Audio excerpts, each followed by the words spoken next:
जय हिंद मेरे सभी भाइयों को। चलिए हम स्टार्ट करते हैं। यहाँ पर एक्सरसाइज 1.1 का क्वेश्चन नंबर 3 रहने वाला है। जैसे कि हम दो क्वेश्चन सॉल्व कर चुके हैं, ठीक है। तो यहाँ पर भी हमें क्या करना है, यूक्लिड एल्गोरिथम प्रमेय की सहायता से क्या करना है, एचसीएफ फाइंड आउट करना है।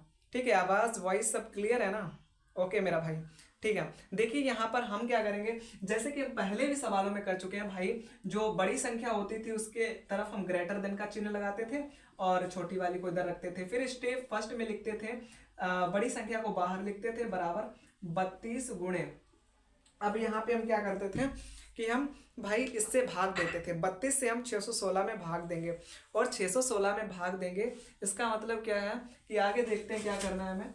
चलिए 616 यहाँ पर रहने वाला है और 32 बाहर। अगर मैं 32 सॉरी यहाँ पे देखता हूँ 61 बनता है। 32 का एक बार में जाएगा क्योंकि 32 गुना हो जाएगा 64, जो कि हमारा 61 से ज्यादा हो जाएगा। तो यहाँ पे 32 आ जाएगा, ठीक है मेरा भाई।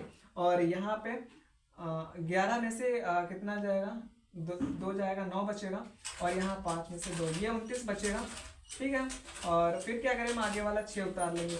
अब हमें पता है कि 296 हमें लाना है, तो हम 32 की गुणा सपोज दैट किससे करते हैं, 8 से करते हैं। 2 अट्ठे 16 के 6 यहाँ से लगा 1, 3 अट्ठे 24 और 1 25।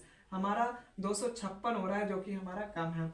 यानी कि हम क्या करेंगे, 32 को 9 से गुणा करके देखते हैं। 2 नेम 18 के 8 हासिल 1, 9 तिया 27 और 1 28, 288 बन रहा है, ठीक है भाई। 288 लिख देते हैं यहाँ पे। 16 में से 8 जाएगा 8 और 0 यहाँ पे और 0 ये, सारा का सारा सिस्टम खत्म। यानी कि हमें यहाँ पे क्या मिलता है,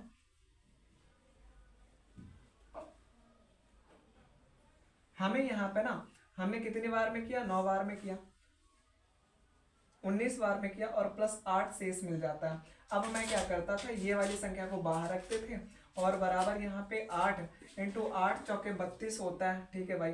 पूरा पूरा कट जा रहा है यहाँ पे, ये जो शेषफल है ना ये 0 आ गया। और मेरे भाई पहले सवालों में मैं भी बता चुका हूँ कि अगर शेषफल 0 आ जाता है तो हमें एचसीएफ फाइंड आउट हो जाता है। और एचसीएफ हमारा कौन सा होता है, तो ये वाली जो संख्या होती है, ये संख्या ही हमारा एचसीएफ होती है। एचसीएफ बराबर 8 निकल के आ गए यहाँ पे, ठीक है मेरे भाई। सॉरी सॉरी सॉरी, क्या बोल रहा हूँ मैं, हाँ हाँ सही है। एचसीएफ हमारा 8 ही रहेगा, एचसीएफ, ओके। तो ये क्वेश्चन सॉल्व होता है यहीं पे। जय हिंद।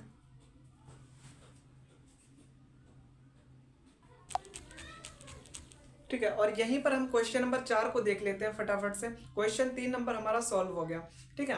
क्वेश्चन नंबर 4 को हम देखते हैं यहाँ पे और सॉल्व करते हैं इस चीज को। जैसा कि यहाँ पे लिखा है, हमें भाई प्रूव करना है, ठीक है। देखते हैं यहाँ पे क्या लिखा हुआ है। धनात्मक पूर्णांक का वर्ग कहता है कि दर्शाइए कि किसी धनात्मक पूर्णांक का वर्ग जो होता है ना, वो पूर्णांक m के लिए किस रूप का, 3m या फिर 3m+1 के रूप का होता है। तो हम पहले की तरह ही हम लिख लेंगे कि माना कोई धनात्मक पूर्णांक जो है ना a है, क्लियर है मेरा भाई।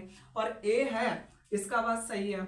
अगर हम a = v³ + r, ये क्या है, ये मेरे भाई ये हमारी एल्गोरिथम प्रमेय है। इसमें हम क्या करेंगे, इसकी तुलना दिए हुए क्वेश्चन में जो टर्म दिया है उससे करेंगे, उससे हमें b का मान मिल जाएगा। तो b का मान हमारा भाई क्या होने वाला है यहाँ पे, इससे अगर हम तुलना करते हैं तो यहाँ पे b बराबर हमारा 3 निकल के आएगा। जहां r का मान मैंने आपको पहले भी बताया कि 0 उसमें शामिल होता है और r का मान जो है ना b से हमेशा कैसा होता है, बड़ा होता है।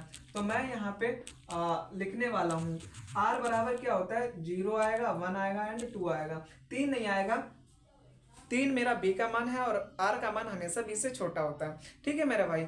चलिए हम आगे देखते हैं क्या करना है। फिर इस चीज को आप देख सकते हैं यहाँ पे।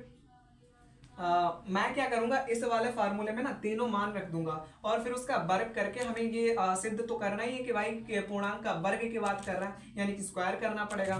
तो हम यहाँ पे जब r बराबर 0 हो, लिख सकते हो जब r बराबर 0 तो a बराबर हमारा क्या आएगा यहाँ पे, आप ही बताइए ना, 3m+0। अच्छा, मैं जब इसका वर्ग करूंगा ना, अगर मैं इसका स्क्वायर कर देता हूँ, देख लिया आपने, स्क्वायर करता ना 3m का स्क्वायर हो जाएगा, बराबर कितना आएगा हमारा, 9m² आ जाएगा, क्लियर है मेरा भाई।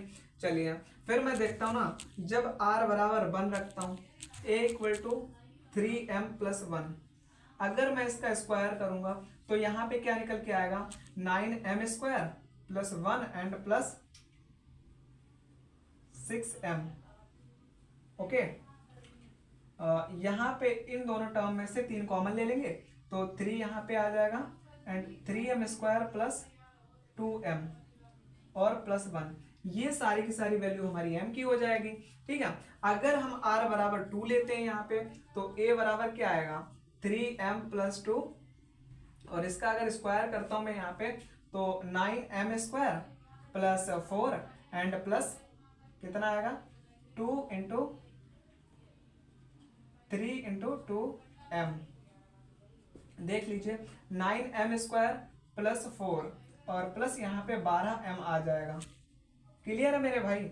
चलिए यहाँ पे मैं क्या करता हूँ ना, 9m स्क्वायर प्लस 4 को लिख लेता हूँ 3 प्लस 1 एंड 1 प्लस 12m, और यहाँ पे इन सम में से ना 3 कॉमन मिल जाएगा, तो 3 कॉमन लिया तो यहाँ पे 3m स्क्वायर आएगा और प्लस यहाँ पे कितना आएगा 4m और प्लस कितना आएगा भाई, 3 कॉमन लिया, यहाँ पे 3m आ जाएगा और प्लस में 1 आ जाएगा। ये वैल्यू हमारी m की होगी। यानी कि इस तरीके से हमें देखने को मिल जाता है कि मेरे भाई सारे के सारे टर्म में मैंने क्या किया, मैंने यही किया मेरे भाई। देख सकते हो आप यहाँ पे, जब मैंने a का स्क्वायर ये किया तो ये मिला, यानी कि यहाँ पे सॉरी क्या कह रहा हूं मैं, हाँ, तो ये जो चीज थी ना, अब यहाँ पे 3 इंटू 3m स्क्वायर इस तरीके से लिख दो, तो यहाँ पे भी 3 कॉमन है, इसका मतलब ये 30 से डिवाइड होगा, सब में 3 कॉमन है मेरे भाई, और यहाँ पे m की वैल्यू है। यही तो हमें सिद्ध करना था। लिख सकते हैं आप, भाषा में लिखेंगे, अतः कोई भी धनात्मक पूर्णांक का जो वर्ग होता है ना, वो 3m या फिर 3m प्लस 1 के रूप का होता है। सारे के सारे वीडियो को लाइक कर देना, शेयर कर देना। आपके भाई ने आपके सामने क्वेश्चन को सॉल्व किया। जय हिंद, जय भारत।